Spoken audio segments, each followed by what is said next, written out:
Hey everybody, welcome back to the Glass Seats podcast. This is our show where two hockey aficionados discuss their perspectives on headlines surrounding the NHL, including recent stories, game highlights, league culture, and other topics trending amongst the fans. This is Viddy.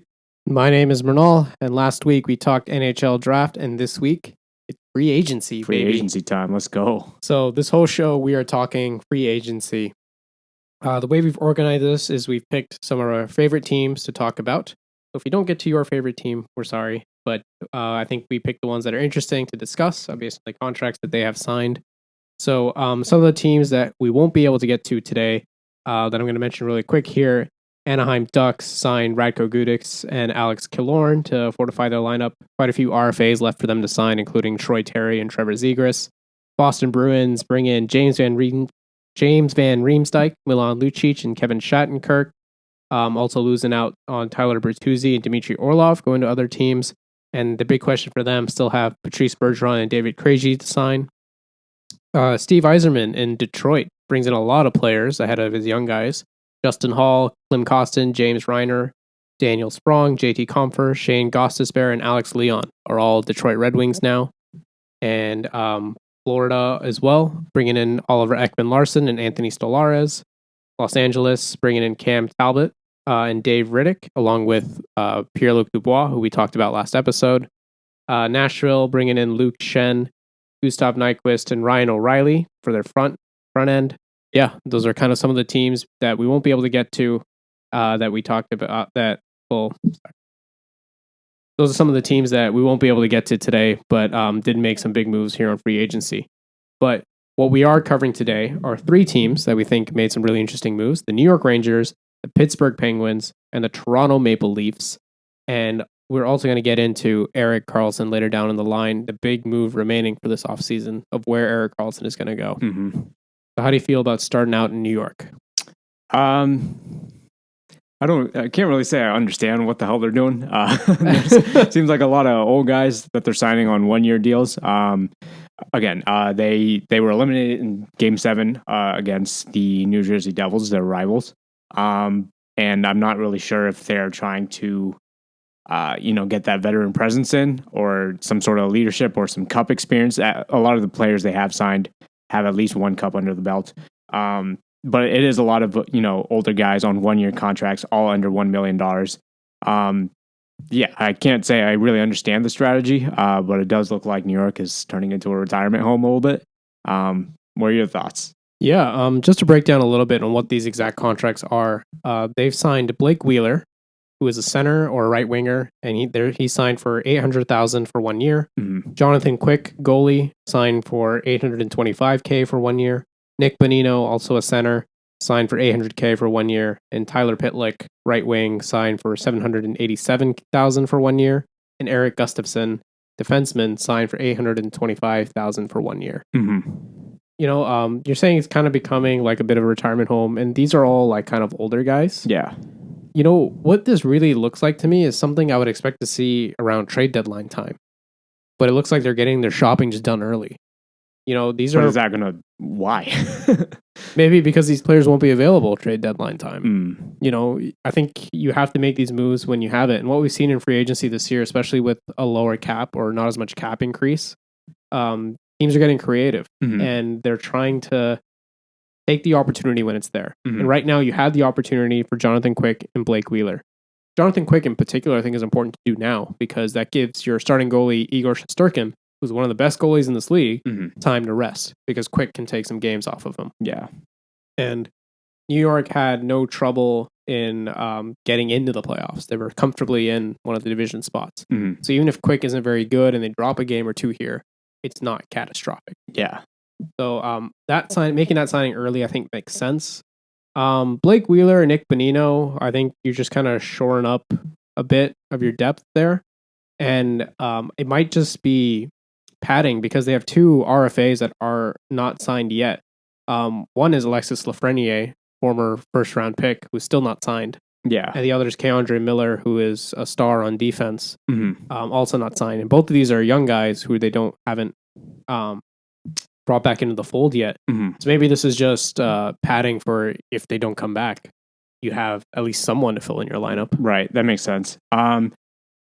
I mean, yeah, I do see that. I especially see the argument, like trying to get them while they're out there. The one question I have is, does this work anymore? I mean, does this strategy work anymore? I can't remember the last time a bunch of old guys on a team won together, besides maybe Detroit in the early 2000s or something. Well, I mean, or late 2000s. I guess. I mean, depends on what you call as old, right? Like Vegas just won. They weren't like 23-year-olds winning. Right, but these guys are definitely past their prime. All of them, I think. All the contracts you just listed out, I'm pretty sure they're all past their prime. Well, that's the thing is, New York has a bunch of young players, right? Yeah. They have Capo Caco.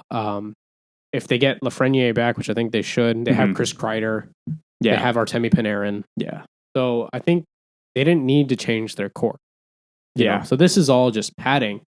And I think there's two strategies to padding, right? One is what you're seeing here, where they get a bunch of guys with experience and know how to win who can guide young players. Mm-hmm. The other is you get a bunch of young players because they're cheap and fast. Right. So this is like the old other strategy of trying to guide their youth. And I think the biggest thing I think this gives them is flexibility. Yeah. Because you can change your lineup every night. Mm-hmm. And I think we also have to keep in mind their new head coach is Peter Laviolette, who I forgot about that. Yeah. values True. veterans. That is true, yeah. So I think this is a little bit of just tweaking the roster to fit your coach. Yeah. And hoping that brings you results. Yeah, that makes sense. But do you think they're going to let Lafreniere and Keandre Miller dip, basically? I hope not. So they're restricted free agents, right? So worst case is it goes to arbitration. They have to pay them something. Yeah. And then it's a matter of what cap space you can get. Yeah. Right? I'm not sure what the Rangers cap space is looking like. Because at first, initially, I thought they were maybe holding out for like, I don't know, maybe these were big contract negotiations. We've seen that in the past with the Toronto situation. I think it was Nylander and Marner a couple years ago. They had this kind of holdout for a while. But I don't know if this is the case here. Yeah, so I just pulled up their cap friendly. As of this recording on Thursday, July 6th, the Rangers have about $6 million in cap space. Okay. That should be enough to bring those two in. So I think that is the plan. Hmm. As RFAs, Lafreniere had a lot of hype as a first overall pick. I mean, that's what I mean. You don't think they're going to just hand him a $6 million, 8-year contract? No, he hasn't earned that. He hasn't been good. How half the players in the NHL don't earn contracts nowadays? No, but this is when you have an RFA, the whole point is you can get away with underpaying them. That's true. Yeah. They're not UFAs. That is true. For those of you who don't know the difference, RFAs, restricted free agents, cannot go to any team. They have to stay with the team that they are currently signed on. They're just negotiating a new contract. You can think of it that way. And what happens here is they can file for salary arbitration where they have a neutral arbitrator look at the stats, look at what the player thinks he should be paid, what the team thinks he should be paid, and come up with an arbitrary, okay, this is the salary that we're going to go with. More often than not, it's somewhere in the middle of the two, what the player thinks and what the team thinks. Yeah. UFAs, unrestricted free agents, are free to go wherever. Yeah. So and get paid whatever too. Yeah. So that's the difference here. Right now, when these two players are negotiating, they're only negotiating with New York. Yeah.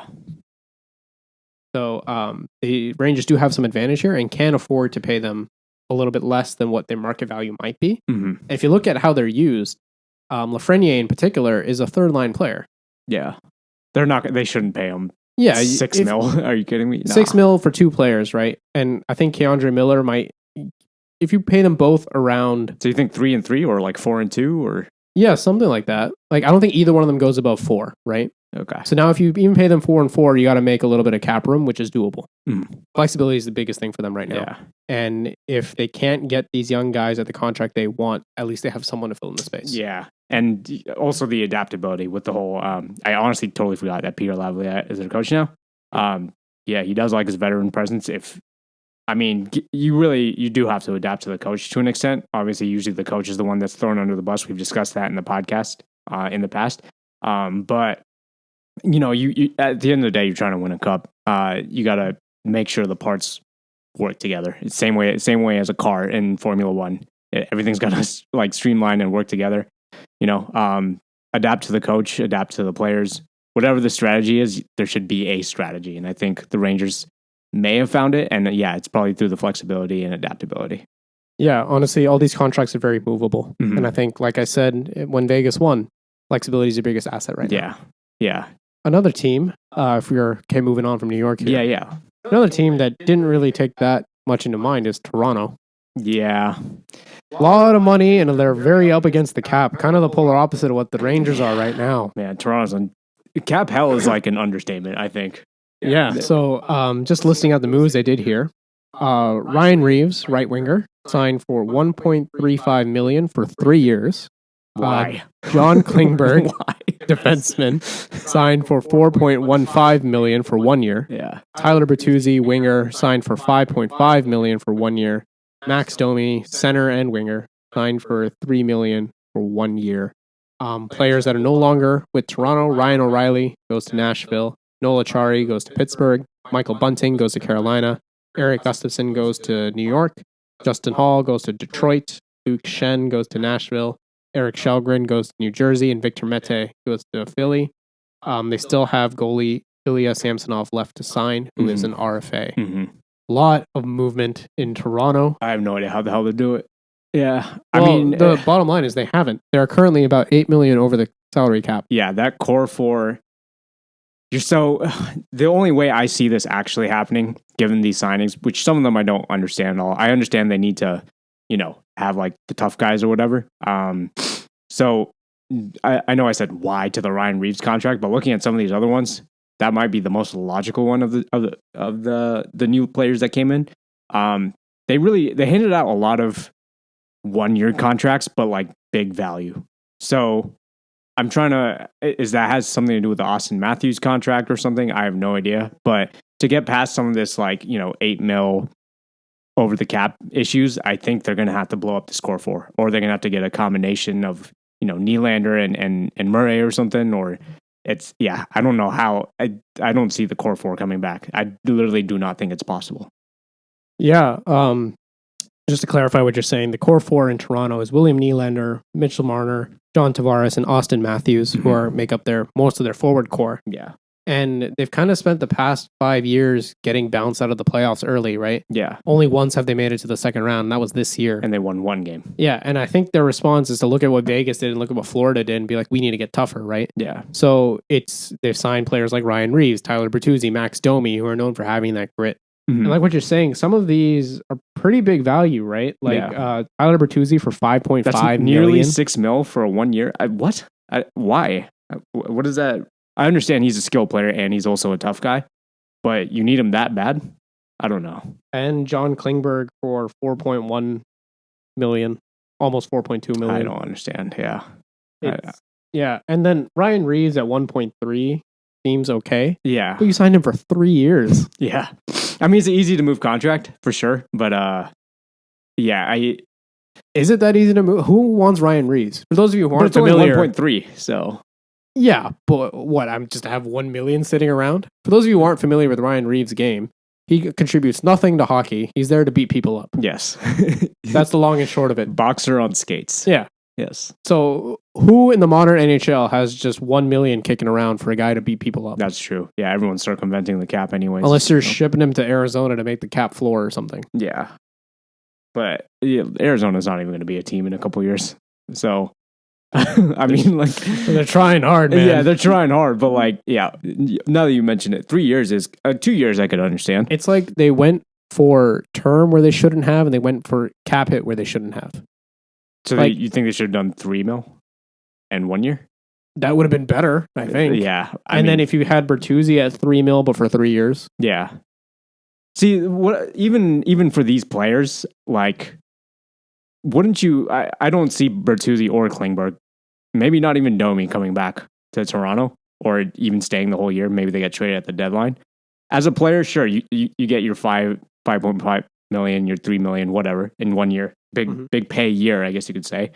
Then what? Where's the stability in that at all? I don't know. There is no stability. I'm looking at their cap friendly. Okay, so they have a full roster for this coming season, 23-24. Yeah.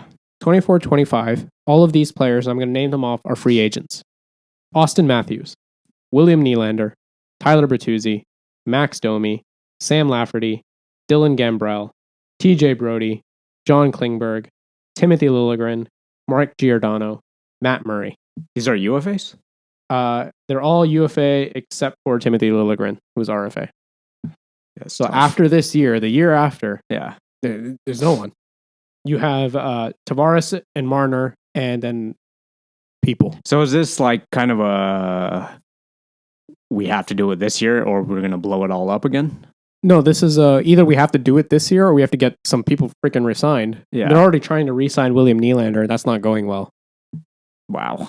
So they want Willie to come in around $8 million, and he's asking for around $10 million. I mean, which makes sense given how overpaid Marner and Matthews are. Yeah, and if you remember overpaid, in quotes. if you remember the last round of negotiations, Willie was a first to re-sign. Yes, yeah. Took it at 6.9 mil, and then saw everybody else get 10 plus. Yeah. And that I remember that negotiation took a while. A lot of the fans got mad at him. Yeah, because he held out. Yeah, he held out, but so did Marner. And Marner got, almost 3 mil more on average per year? I mean, and it's not like, I don't know. I think William Nylander of the core four is definitely the best value. But I remember when he did sign, there was a big holdout and fans were pissed about it. And rightfully, I think he kind of got screwed out of this deal a little bit. And he's the one who shows up in the playoffs. That's what I'm saying. Like, I don't know.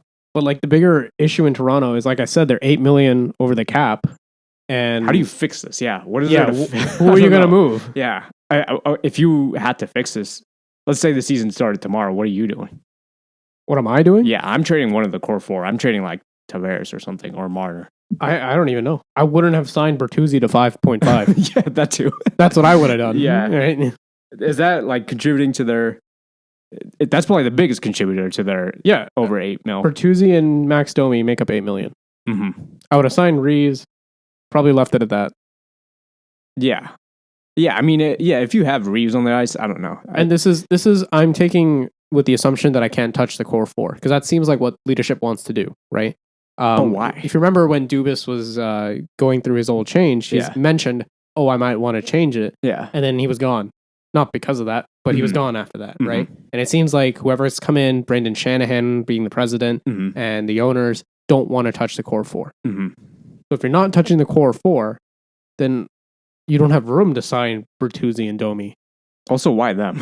Like what? I mean, it's for grit. Bottom line. So it's for grit. What is Ryan Reeves for? What we just talked about? Yeah, all three are for grit. So grit and extra grit at $6 million almost? Yes. That's exactly what they've done. One to beat up Florida, one to beat up Boston, one to beat up New York. What if they don't even make the playoffs? Yeah, who knows? Okay. That's what I don't get what's happening here, right? Maybe this is just we're still in the transition phase of moving from Dubas to Brad Treliving, and this isn't the full vision. Yeah. Maybe come start of the season, we'll be singing a different tune on this show. Yeah. But as of right now, I don't know what the hell's happening. Yeah, I don't either. We're really trying to understand what's happening here and why these decisions were made, especially given all the if this core four you're trying to preserve needs contracts next year. I don't know what the hell you're trying to do with $8 million over the cap. You're kind of already shooting yourself in the foot before you have basically the biggest offseason of your life as a franchise next season. Yeah. I'm not sure what the strategy is here, really. Honestly, if you were going to move on from the core, right? Like you asked me what I would do. I first off, I wouldn't assign Bertuzzi and Domi if I was keeping the core. Mm-hmm. If I'm not keeping the core, then I'm looking at William Nylander and probably, like you said, John Tavares to move out, get some young guys in, right? Yeah. Because you're not moving out Austin Matthews. Yeah.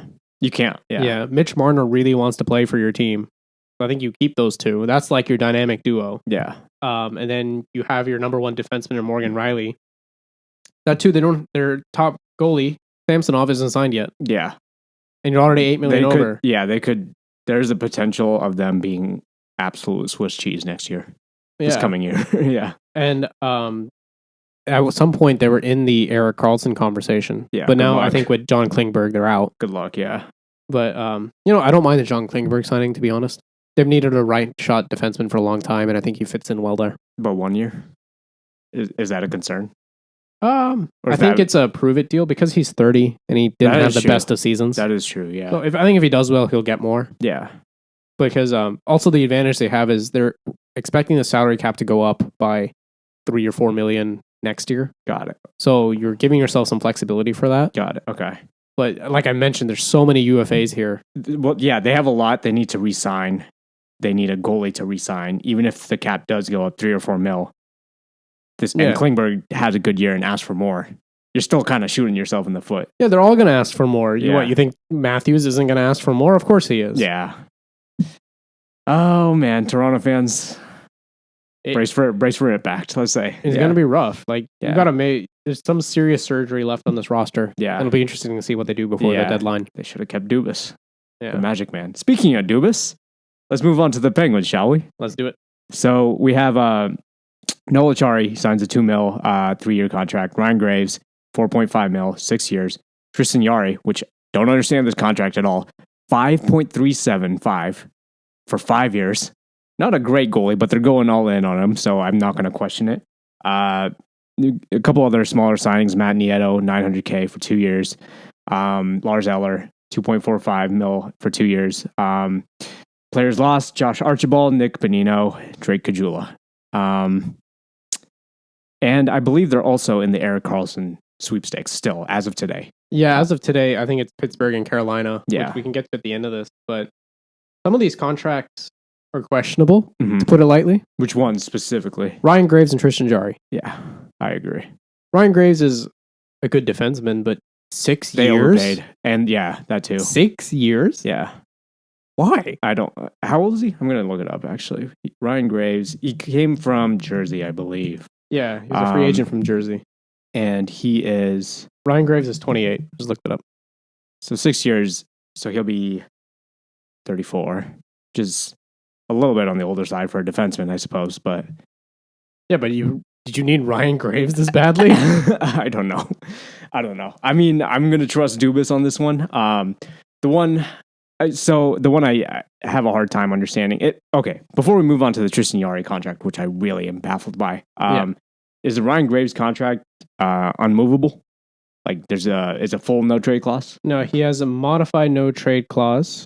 So he can submit a 12-team no trade list for this season and next. And then for the rest of it, it's an 8-team no trade list. So it is very movable. Got it. So I'm thinking maybe the reason they signed him for that was, let's say he does have a big-ish year, or 2 years, whatever. And at some point, if they do need to trade him, I feel like that would make for really good deadline bait. Mhm. It's just a big turnaround they can get. They're like, oh, look at this contract. Look at the way he's been performing. Is it Karlsson bait? Karlsson bait? You think we're going to get Graves for him instead? Maybe. Maybe. I don't know.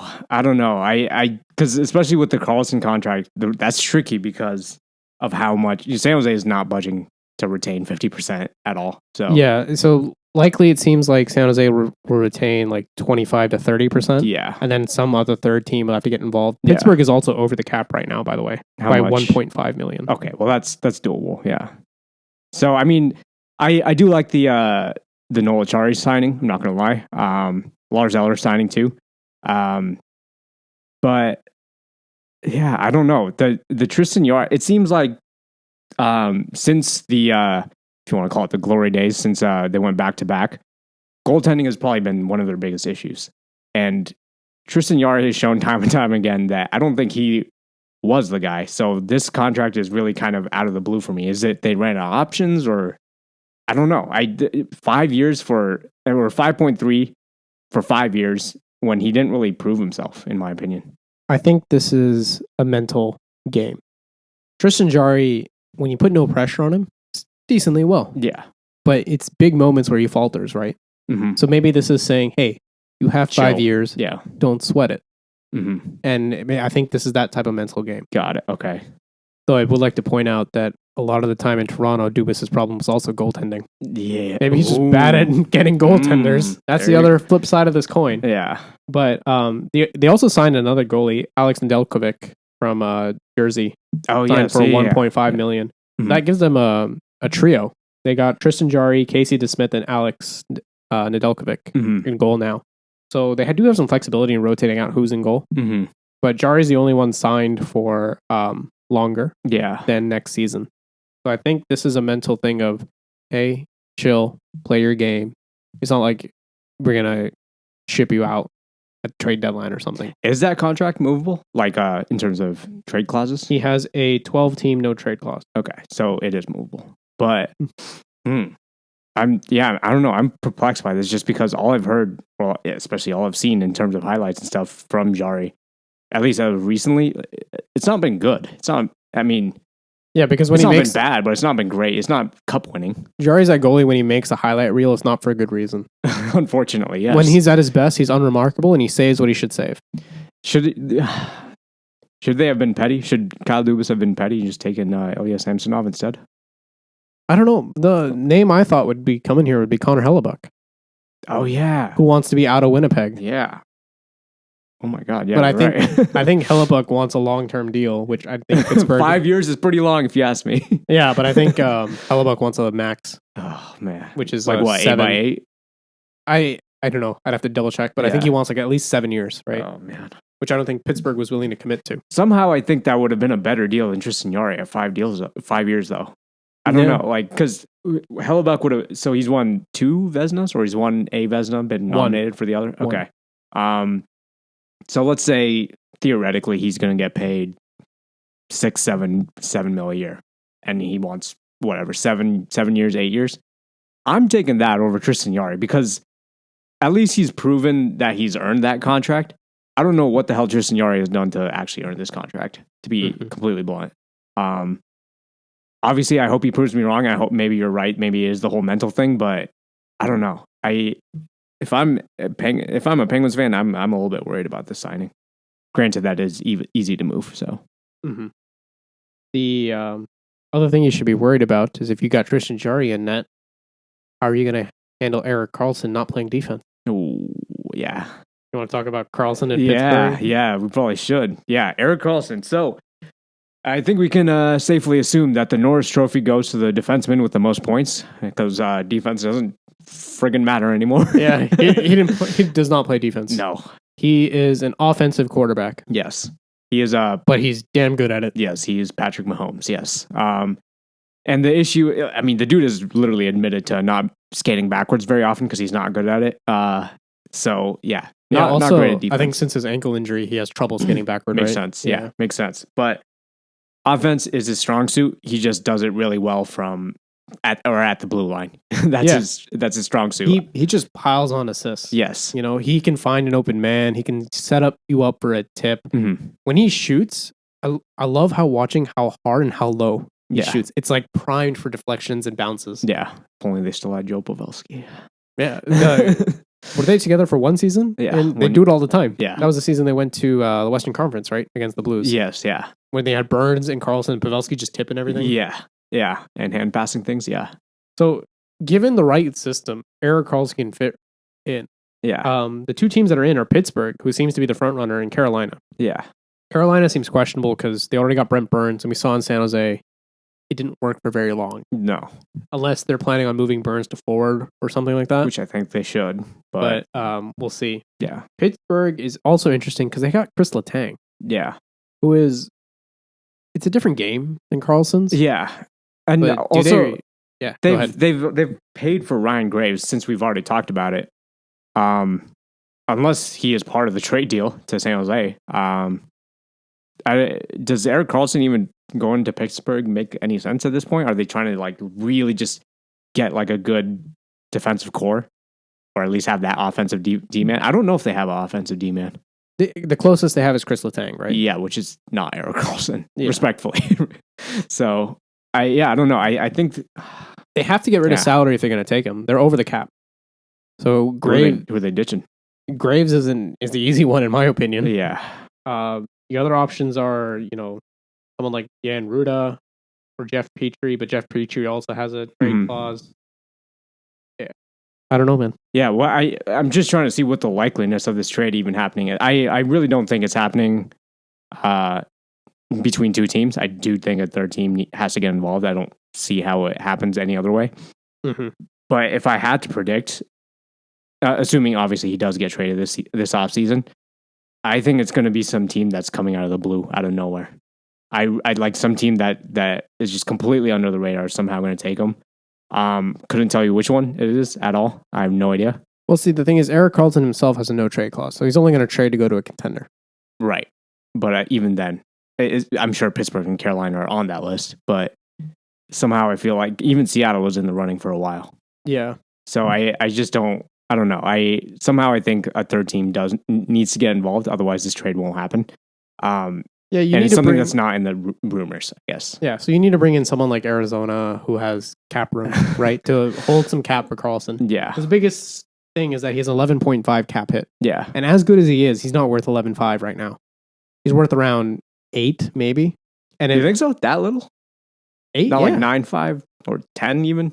Maybe for pushing it. Yeah. But I think because of the situation San Jose is in, and they know they're up against the wall here, teams are going to want him for less, right? Yeah. They won't even want him for less than 8. They'd want, if you can get Erik Karlsson around 7 or 6. Oh, teams will steal that. Yeah, absolutely. That's what they want. Yeah. Right? So when they say they want San Jose to retain more, if San Jose retains the full 50%, that's would be 6-ish. 625. 625. Like yeah. Or 575, I think it is actually. Yeah. Math is not our strong suit. No, it is not. But 575, right? Yeah. So if you can get Karlsson for that, that's what teams are looking for, right? That's the best case scenario. Worst case scenario is you have to take the full 11.5. Yeah. So you want something in the middle, which is like 7-ish. Yeah. Right? But that's also that's basically, I'm pretty sure he was on a 6-9 contract before this one that he signed, the 11.5. So they're basically getting 2017 Karlsson back. Yeah, that's what teams want. Yeah, but why do we have to do that? Because we gave the 11.5 and now we're stuck with it. That's Doug Wilson's fault. He left, man. Oh, God. And Greer has to clean up the mess. Yeah. You know? Yeah. Damn. So San Jose is not at an advantage here. Yeah. Right?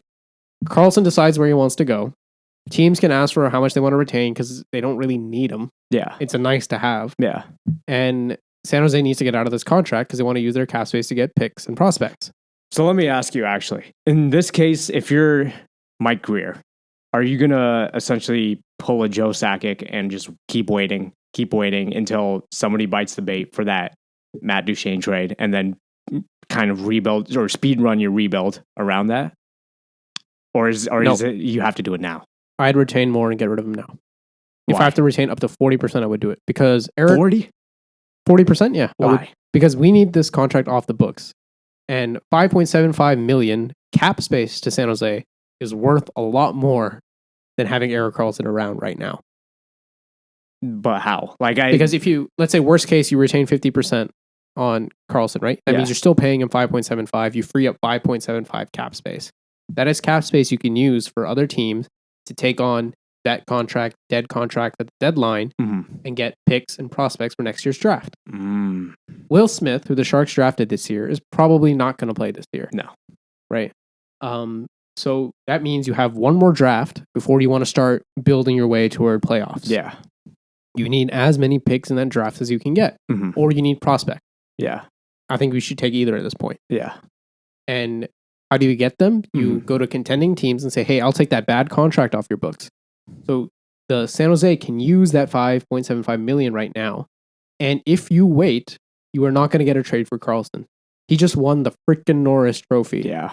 After everyone called him washed. So. Yeah. And everybody knows that this is a risk. Yeah. But teams that want to win are more likely to take a risk. Yeah. Right? So you want to capitalize on that. Yeah. See, even if you have to retain more. Yeah. The difference between this and Joe Sakic is he's not Matt Duchene. Matt Duchene was like in his prime at that point. Yeah. And he didn't have the injury history that Karlsson does. Yeah. That's fair. That is very true. Because the reason I was on the fence about this, about retaining that much, 40%, is because you have, you still have the terrible, let's, for example, Mark-Edward Vlasic contracts. Logan Couture contract's not looking too great either right now. So you still have these other bad contracts. So that's why I'm wondering if we wait out a little bit, those contracts will somewhat expire at least a little bit more. And then if you get a fat haul in return, then sure, those other vet contracts that still need to expire before we can actually truly restart a rebuild are a little bit more past. And then we also have this hopefully young haul of picks or prospects coming back. But that haul of picks and prospects is not guaranteed. If Karlsson starts the first 10 games, it does not put up 10 points. You've already shaved off, what, $2 million? Damn, you're right. Just do it now. This is a gamble for sure. You should have done it at the trade deadline. Yeah. Do it now. Oh, man. We could have gotten such a huge haul at the trade deadline, too. Yeah. This is definitely a gamble, but Like, I understand why Greer is pushing to retain less. I get it. You want all the cap space you can, and it's for 4 years. yeah, And I think they're hoping to be contending within that window. yeah. But in reality, you're not. You don't think? No, like you just said, until Vlasic That's is off the true. books, I'm not That's counting true. anything. That is true. Yeah, that contract is horrendous. Yeah, that might actually be the worst contract. Knowing the San Jose Sharks' luck, if we keep Karlsson, he'll put up another 100-point season. But if you trade him, he'll turn back into a pumpkin. True. That's just the Sharks' curse. I think you meant the other way around, right? No, I mean, he'll put up another 100-point season on the Sharks, and we won't get as good of a pick because we're still losing, but not losing as badly because of him. But then if we trade him, it'll just be terrible. Yeah. I could see that happening again. This is just the Sharks things. Yeah. All right. Well, I think that's a good way to look at it. I definitely think, all right, yeah, this trade. Cause I didn't even think about that. If he goes, not even that. If he gets injured in like training camp, shoot, then we're yeah. The more time he spends on San Jose, the less you're gonna get for him. Yeah, he is fragile. Unfortunately, he is injury prone. Like, if you don't trade him this offseason, you're guaranteeing on him putting up another Norris caliber season and dumping him at the deadline. Yeah. Do you really want to take that chance? No, that's a huge risk because at this point, a lot of I think it's safe to say a lot of not just the Sharks fans, but like a lot of the personnel probably didn't expect this from Erik Karlsson at all, this type of season. I don't think Erik Karlsson expected this. Right. And so like, get it when it's hot type of deal. Yeah. Yeah. Man. Yeah. I think for the sake of San Jose, they need to complete something by probably not even, I don't even think you can wait till August at this point. So. Yeah. But like I said, they don't hold a card. Yeah. Everybody else does. Yeah. So unfortunately, we're going to have to sit and wait and see that one. Yeah. I'm going to twiddle my thumbs on this one. This is probably, I would argue this is the biggest, not free agent signing, but definitely the biggest name available this offseason. Yep. I would agree. Well, we shall see. Yeah. We'll keep podcasts coming. We'll keep an eye on Erik Karlsson until that's going on. You got anything else for this episode? Not really. Interested to see how much more this plays out. Interested to see the Rangers and Penguins and Maple Leaf situations. And obviously see how the Erik Karlsson trade goes down. But yeah, I think really all we can do is smile and wait, boys. Sounds good. This has been Glass Seats. You can catch us on Spotify, Apple, and Google. We are out every week. Wherever you listen, if you can give us a rating, review, leave a comment, it really helps us out. You can also catch us on YouTube at Spud Network Podcast is the handle. Been great. We'll see you in the next episode, guys. Bye. Peace.